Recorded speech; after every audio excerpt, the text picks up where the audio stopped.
आपल्यासोबत ज्येष्ठ संगीतकार राहुल रानडे सर आहेत. सर, तुम्ही मानसपुत्र असल्यासारखे आशाताईंसारखे आहात. तुम्ही त्यांच्यासोबत खूप काम केलं आहे, खूप आठवणी आहेत. काल जेव्हा पहिल्यांदा कळलं तेव्हा काय भावना आल्या?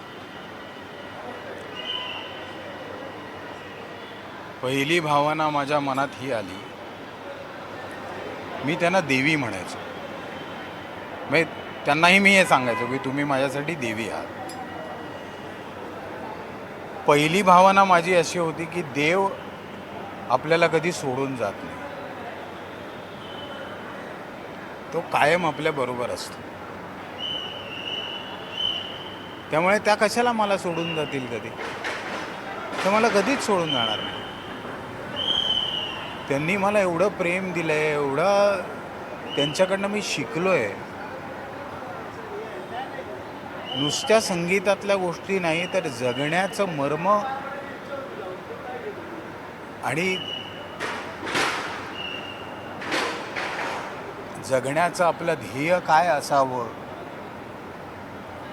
आपला हेतू काय असावा आणि जीवनाला आपण सामोरं कसं जावं. कारण कोणाचंही जीवन हे अत्यंत सुकर आणि समृद्धीच्या रस्त्यावरनं चाललं आहे असं नाहीच आहे. मी त्यांना आई म्हणायचो, म्हणजे त्यांनी मला तशी परवानगी दिली होती, हे माझं परमभाग्य आहे.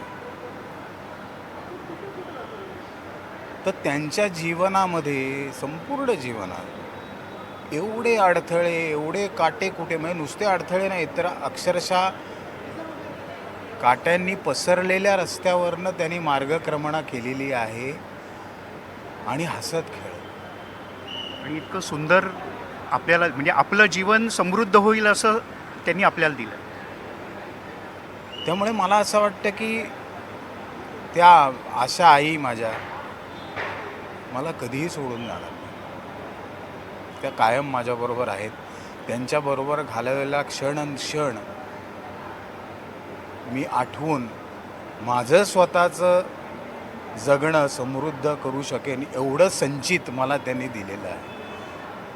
आणि मला वाटतं आपल्या प्रत्येकाला दिलेलं आहे, त्यांच्या गाण्यांच्या मार्फत दिलेलं आहे.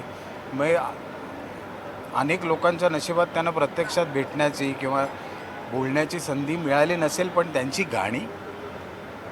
गाणी ऐकत आणि सर्व प्रकारचं संगीत आहे, म्हणजे अगदी नाट्यसंगीतापासून ते कॅबरेपर्यंत त्यांनी काय नाही गायलं आणि तितक्याच तडफेने, तितक्याच आत्मविश्वासाने.